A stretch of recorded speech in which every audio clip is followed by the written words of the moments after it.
नमस्कार। स्वागत है आपका ग्रेविटेशन चैप्टर के थर्ड पार्ट में। इसमें शायद चैप्टर को हम लोग ख़त्म कर देंगे।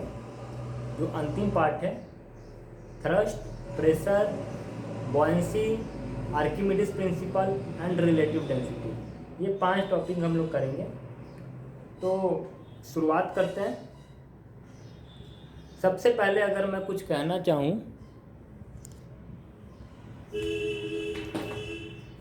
थ्रस्ट एंड प्रेशर हम लोग पढ़ते हैं।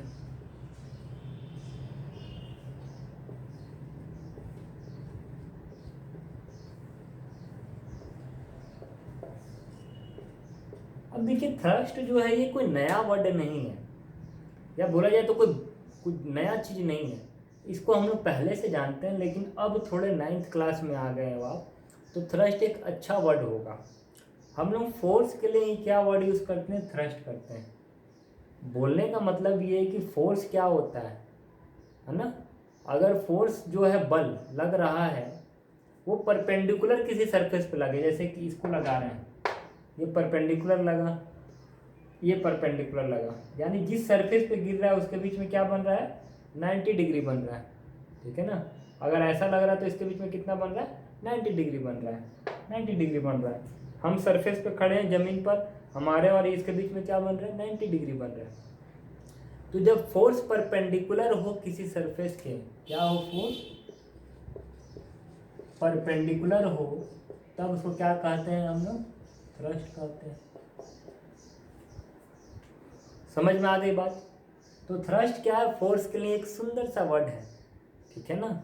जैसे बोला जाता है कि आदित्य, सूर्य, भास्कर, रवि, ठीक है ना, ये सब एक ही चीज़ के पर्यायवाची है, लेकिन बोलने में सही लगता है। अब जैसे बोला जाए बाप, ये मेरा बाप है, ठीक है, ये मेरे पिताजी है, तो बाप क्या हुआ? सम्मानजनक शब्द नहीं है, लेकिन पिताजी क्या है? सम्मानजनक है, अच्छा लग रहा है सुनने में।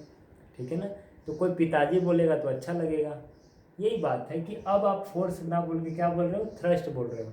है क्या? जो फोर्स परपेंडिकुलर लग रहा है किसी सरफेस के, उसको थ्रस्ट कहते हैं। ठीक है। अब आओ दूसरा बात है, प्रेशर। तो जब ये थ्रस्ट लग रहा है, यानी कि फोर्स लग रहा है किसी सरफेस पे, तो किसी एरिया पे लग रहा होगा। जैसे कि लग रहा है इतना, तो इस वाले एरिया पे लग रहा है, इस एरिया पे तो लग रहा है फोर्स। अगर हम इसको लगा रहे हैं ऐसे, तो मेरे को कहाँ फील हो रहा है? इस वाले एरिया पे फील हो रहा है। तो जिस एरिया पर लग रहा है थ्रस्ट, उसी को क्या कहते हैं? प्रेशर कहते हैं। यानी कि thrust acting on area is known as pressure.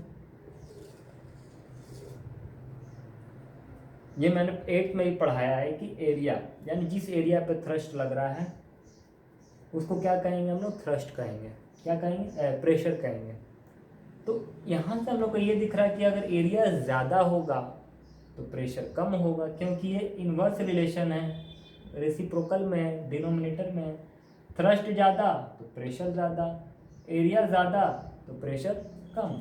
यानी अगर हम प्रेशर, बोला जाए एरिया को अगर बढ़ाएं, ये क्या है? एरिया को अगर हम लोग बढ़ाएं तो प्रेशर क्या होगा? कम होगा। और एरिया को अगर कम करें तो प्रेशर बढ़ जाएगा। अब इसका एप्लीकेशन हम लोग बहुत देखते हैं। चाहे स्कूल में आप जो बैग टांगते हो, तो उसका सरफेस एरिया क्या करते हैं? बढ़ा देते हैं। एरिया बढ़ गया तो प्रेशर कम, आपको थोड़ा हल्का लगेगा बैग। कमज़ोर कमज़ोर लोग होते हैं बेचारे, कोमल कोमल, उनसे इतना भारी भारी बैग कहाँ से उठेगा? छोटे छोटे बच्चे हैं, कोमल कोमल बच्चे, तो उनके लिए क्या किया जाए? बैग को हल्का करने का और तो कोई तरीका है नहीं। इसलिए क्या करें? इसको वाइड स्ट्रिप कर दिए, इसका ये जो है चौड़ा कर दिए, हल्का हो। ठीक है। चाकू से हमको कुछ काटना है तो प्रेशर ज़्यादा लगना है, तो प्रेशर को ज़्यादा करना है तो एरिया क्या करो? कम करो। तो एरिया जितना कम होगा प्रेशर उतना ज़्यादा लगेगा। सुई सुई देखो कितना कम एरिया रहता है, जो घोपते हैं, फूक देना घोपे, खून निकल गया। ठीक है। तो एरिया जितना कम हुआ प्रेशर उतना ज़्यादा। तो जिस चीज़ को काटना है, जिस चीज़ से हमको कुछ को काटना है, उसका एरिया क्या करेंगे? कम रखेंगे, कटिंग होगा। लोड हमको कम चाहिए, एरिया बढ़ा दो। ठीक है। तो ये इससे आपको बात पता चल गया कि थ्रस्ट क्या होता है, प्रेशर क्या होता है। आइए अब अगला टॉपिक इसमें पढ़ते हैं। तो ये तो बात हो गया कि कोई सॉलिड्स है, जैसे कि हमारा बॉडी है, कोई लोहा का बॉडी है, कोई गाड़ी है, उस पर ये काम कर रहा है। क्या प्रेशर जो है ये लिक्विड पे भी काम करता है? जी हाँ। तो ये प्रेशर हम लोग सॉलिड में पढ़ लिए, अब प्रेशर किस में पढ़ेंगे? लिक्विड में पढ़ेंगे।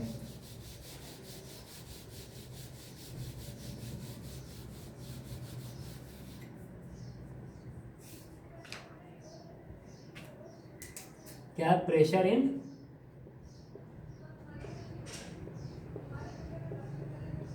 फ्लूइड्स।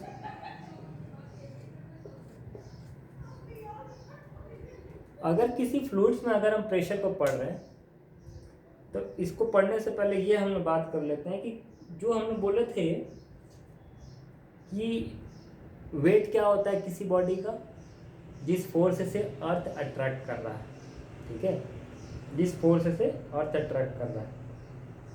इसका मतलब अगर किसी बकेट में हम पानी रखे हैं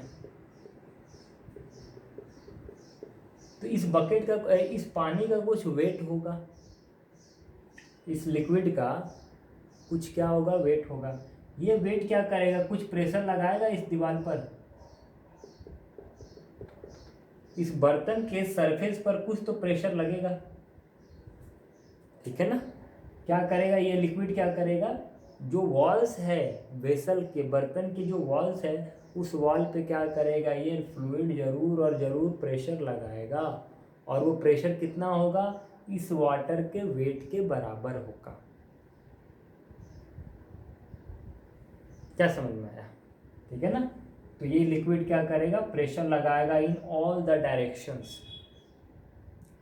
अब इसी के साथ एक शानदार कंसेप्ट का जन्म होता है कि जब लिक्विड वॉल्स पे प्रेशर लगाएगा, ठीक है, तो क्या वॉल्स भी लिक्विड पे प्रेशर लगाएगी? जी हाँ, कुछ ना कुछ तो लगाएगी, ठीक है। इसके बाद अब चालू करते हैं कि कोई, अब इसमें हम बॉल रख दिए या फिर एक लकड़ी का टुकड़ा रख दिए, ये, अब इस लकड़ी के टुकड़े को पानी पे डालें तो इसका कुछ वेट होगा, कुछ तो वेट होगा ना। ये वेट क्या करेगा, इस वाटर पे प्रेशर लगाएगा। ये जो लकड़ी का टुकड़ा है क्या करेगा, it will exert pressure on the surface of water, this block of wood, okay. So now what will happen, if block of wood is exerting pressure on the surface of water, then in return the same action will be repeated। जैसे को तैसा, बदले का बदला, तुम मेरे को एक झापड़ मारो, हम तुमको एक झापड़ मारेंगे, ठीक है ना। ये वही बात है, पानी बोल रहा है यार भाई मेरे ऊपर आप क्यों बैठे जा रहे हो, तो पानी के ऊपर तुम प्रेशर डालोगे तो पानी भी क्या करेगा, तुम्हारे ऊपर प्रेशर डालेगा। तो ये क्या करेगा, वाटर जो है ये भी क्या करेगा, इसके ऊपर प्रेशर डालेगा। तो बॉडी जो है, जैसे मान के चलो ये लकड़ी था, इसका वेट नीचे की तरफ, किसी भी बॉडी का वेट किधर है, जमीन की तरफ है, नीचे की तरफ है। किसी भी चीज को फेंकोगे कहाँ जाएगा, नीचे की तरफ जाएगा। तो लकड़ी का प्रेशर किधर लग रहा है, नीचे की तरफ। इसको रिएक्शन को, इसको काउंटर करने के लिए क्या करेगा, पानी यानी फ्लूइड भी एक प्रेशर लगाएगा, और उस फ्लूइड का क्या होगा, डायरेक्शन अपवर्ड होगा। उस प्रेशर का डायरेक्शन क्या होगा, अपवर्ड होगा। तो अब इससे हम लोग को ये बात पता चला कि लिक्विड भी क्या करेगा, एक प्रेशर अप्लाई करेगा सरफेस ऑफ वुड पे, और उसका डायरेक्शन क्या होगा, अपवर्ड होगा। तो आप ऐसे लिख सकते हो, the upward force exerted by fluid on the surface of body, on the surface of immersed body लिख देना, immersed body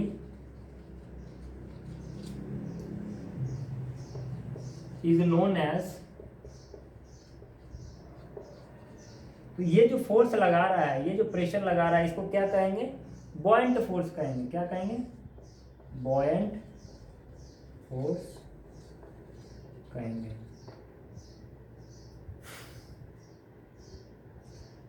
अब समझ में आया। तो डाउनवर्ड जो फोर्स होता है वो वेट होता है, और अपवर्ड फोर्स जो लिक्विड लगा है, याद रखिएगा लिक्विड लगा है किस पर, उस बॉडी पर जो उस लिक्विड में डूबा हुआ है या फिर आधा डूबा है पूरा डूबा, वो बात अलग है। कोई बॉडी लिक्विड में डूबा है और उस बॉडी पर पानी नीचे से ऊपर की तरफ फोर्स लगा है, उस फोर्स को क्या कहते हैं हम लोग? बॉयंट फोर्स कहते हैं। क्या कहते हैं? बॉयंट फोर्स कहते हैं। और इस फोर्स को हम लोग महसूस कर सकते हैं जब हम नहाने जाते हैं या बाथरूम में जाते हैं, तो बाल्टी होता है और उसमें पानी होता है। जब हम मग से उस पानी को ये करते हैं तो हमें एक फोर्स लगाना पड़ता है। लगता है कि ये खाली मग्गा को इतना नीचे ले जाने के लिए इतना फोर्स क्यों लग रहा है? तो हम लोग ये फील करते हैं कि उस मग का तो वज़न कुछ है ही नहीं, पानी का वज़न ज़्यादा है। अब पानी का जितना ज़्यादा वज़न होगा उतना ज़्यादा फोर्स लग रहा है, इसलिए ज़बरदस्ती हमको नीचे फेंकना पड़ता है। और पानी क्या कर रहा है? नीचे से ऊपर की तरफ फोर्स लगा रहा होता है। और उसी फोर्स को क्या कहते हैं? बॉयंट फोर्स कहते हैं। ठीक है, तो बॉयंट फोर्स समझ में आ गया। वो फोर्स जो कोई लिक्विड सॉलिड पे लगाएगा जब वो सॉलिड पानी के अंदर इमर्स्ड होगा। अब अगला टॉपिक ये होगा कि ये कितना फोर्स लगाएगा। कुछ ना कुछ तो उसका वैल्यू होगा ना, कि इतना फोर्स लगाएगा, कितना फोर्स लगाएगा। अब उसको हम लोग पढ़ते हैं। ये बहुत बड़ा क्वेश्चन था कि जो बॉयंट फोर्स होगा वो कितना होगा, कैसे निकाला जाए। ठीक है ना। और इसी का आंसर दिया आर्किमिडीज जी ने, जिसको हम लोग कहते हैं आर्किमिडीज प्रिंसिपल। ठीक है, आर्किमिडीज प्रिंसिपल क्या कहता है, बात ध्यान से समझिएगा। अगर कोई पानी है, मान लीजिए इतना, ठीक है, इसमें पानी है, आपका समझ में आ रहा है। इसमें क्या किया, आप एक लकड़ी का टुकड़ा डालें। क्या डालें? लकड़ी का टुकड़ा डालें। ठीक है, बर्तन को इस तरह से बनाइए, मान लीजिए ये ऐसा है, ये ऐसा है, जो पूरा भरा पड़ा है। ठीक है ना, पानी पूरा इसके सरफेस पे भरा पड़ा है। और तब इसमें आप क्या करोगे, डालोगे। तो आप क्या देखोगे, कभी भी बाल्टी होता है भरा हुआ, उसमें मग भरा और डालो तो पानी ओवरफ्लो हो जाता है। तो क्या होगा, पानी इसमें से ओवरफ्लो हो गया। आर्किमिडीज ने क्या किया, इस पानी को ले लिया और मेजर किया कि पानी गिरा, जो बकेट में से पानी गिरा वो कितना गिरा।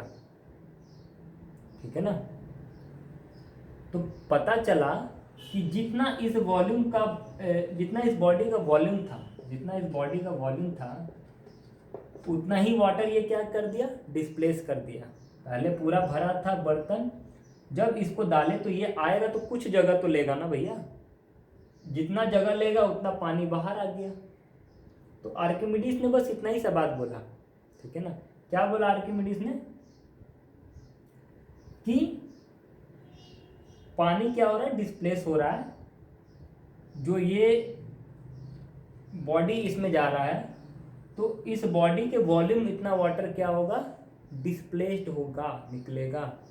और जितना वाटर निकला, मान लो कि 5 ml निकला या 50 ml पानी गिर गया, 50 ml पानी इसमें से बाहर गिर गया। अब इस 50 ml का जो वेट होगा ना, वही उतना ही फोर्स क्या लगेगा, अपवर्ड डायरेक्शन में लगेगा। उतना ही क्या होगा, बॉयंट फोर्स होगा। यानी कि बोला जाए बॉयंट फोर्स कितना होगा, अगर एक लाइन में समझाना चाहें आपको, तो weight of displaced fuel, weight of displaced, यानी कि जितना बॉडी डाले आप और जितना पानी गिर गया, उस पानी का जितना वजन होगा उतना ही फोर्स ऊपर की तरफ लगेगा, उतना ही फोर्स क्या कहलाएगा, बॉयंट फोर्स होगा। तो ये जो बॉयंट फोर्स कितना, ये तो पता था कि ऊपर की तरफ फोर्स लग रहा है, लेकिन कितना लग रहा है, इस बॉडी ने जितना वाटर का जगह छेका है और उस वाटर का जितना वेट होगा, उस वाटर का क्या होगा, जितना वेट होगा उतना ही के बराबर क्या होगा, बॉयंट फोर्स ऊपर की डायरेक्शन में लगेगा। आर्किमिडीज भैया ने यही बात बताया कि आप फोर्स निकाल सकते हो। अब बॉडी बड़ा है तो ज़्यादा लिक्विड डिस्प्लेस होगा, पानी का जहाज है, सोचो इतना बड़ा होता है उतना ज़्यादा लिक्विड डिस्प्लेस होगा, यानी उतना ही ज़्यादा बॉयंट फोर्स होगा। समझ में आया? तो ये बात हो गया आर्किमिडीज प्रिंसिपल का। अब आइए इसके बाद हम लोग लास्ट टॉपिक पढ़ते हैं।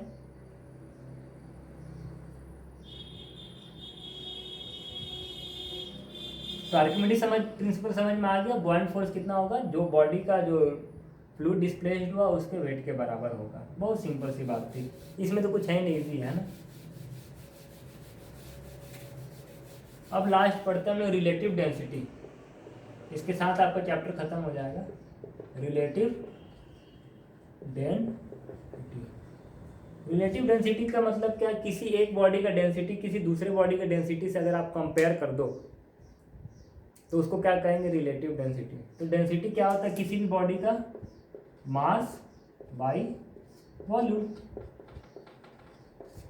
तो भैया किसी एक बॉडी का डेंसिटी दूसरा से तुलना कर दो, वो हो गया रिलेटिव। तो किससे तुलना कर दें हम? मेरा बॉडी का रिलेटिव डेंसिटी निकालना है, ठीक है। डेंसिटी तो है मेरा, रिलेटिव निकालना मतलब मेरा डेंसिटी किसी और से तुलना कर दो। तो यहाँ पर हम किससे तुलना करेंगे? डेंसिटी ऑफ वाटर से।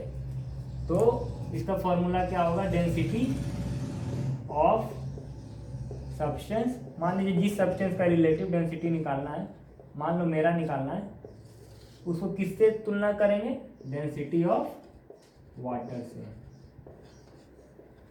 मान लो मेरा डेंसिटी 2 है, मेरा डेंसिटी क्या है? 2 है। या मेरा डेंसिटी मान लो 4 है।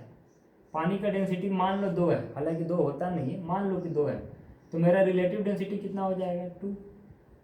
मेरा वाला डेंसिटी 4 था, वाटर का 2 था, तो मेरा रिलेटिव डेंसिटी कितना हो गया? 2 हो गया। क्वेश्चन आएगा, आपको दिया होगा किसी सब्सटेंस का डेंसिटी ऑफ वाटर दिया होगा, आपको रिलेटिव डेंसिटी निकालना होगा, ठीक है। तो इस तरीके से है ये रिलेटिव डेंसिटी।